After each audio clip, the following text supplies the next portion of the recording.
আপনারা ইতিমধ্যে জেনেছেন যে আমাদের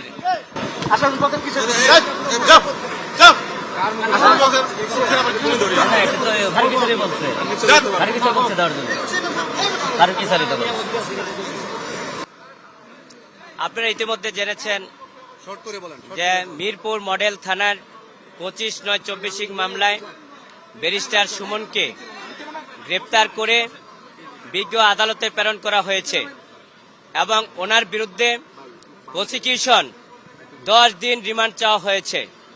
বিজ্ঞ আদালতে আমরা রিমান্ড বাতিল সহ আমরা জামিন চেয়েছি। বিজ্ঞ আদালত সন্তুষ্ট হয়ে 5 দিন রিমান্ড মঞ্জুর করেছে।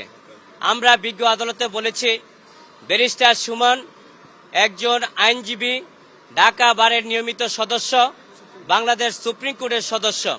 উনি অত্যন্ত মেধাবী ছাত্র হিসাবে ঢাকা বিশ্ববিদ্যালয়ের ছাত্র পড়াশোনা করার পরে উনি ইংল্যান্ড থেকে ব্যারিস্টারি পাশ করে আইনে উনি আইনে উনি পেশাতে উনি সর্বজন স্বীকৃতি হিসাবে অন্যায়ের প্রতিবাদ করে সব সময় উনি করে আসছেন এবং মানুষের এই ক্লান্তি লগ্নে এমনকি উনি যদিও আওয়ামী মাইন্ডটির হয়ে থাকেন কিন্তু আওয়ামী লীগ সরকারের দুর্নীতির বিরুদ্ধে এবং মন্ত্রীদের বিরুদ্ধে এবং সব সময় অন্যায়ের বিরুদ্ধে উনি কথা বলে গিয়েছেন।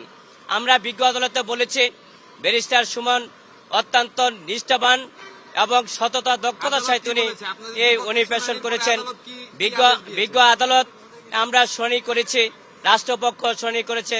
বিজ্ঞ আদালত ব্যারিস্টার সুমনকে পারমিশনও দিয়েছেন কথা বলার জন্য। ব্যারিস্টার সুমন বলেছেন যে আমার আইনজীবীরা শুনানি করেছে, সুতরাং আর আমাদের আইনজীবীর শুনানি করেছে, সুতরাং আমি আর কিছু বলবো না। শুধু আমরা বলেছি যে ব্যারিস্টার সুমন এই মামলার ঘটনার সাথে কোনো সম্পৃক্ত না এবং এই ঘটনার সাথে উনি কোনোভাবেই জড়িত না।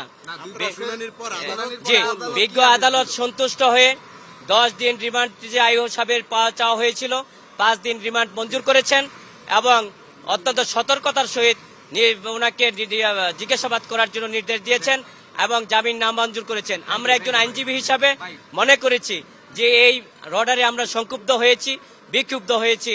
আমরা এই রায়ের বা অর্ডারের এগেইনস্টে আমরা উচ্চ আদালতে যাব এবং উচ্চ আদালতে সাবমিশন রাখবো। আমরা আশা করি উচ্চ আদালতে আমরা ন্যায় বিচার পাবো, তাহলে আইন এবং আদালতের পরিমাণ আস্থা বাড়বে, আইনের শাসন প্রতিষ্ঠিত হবে।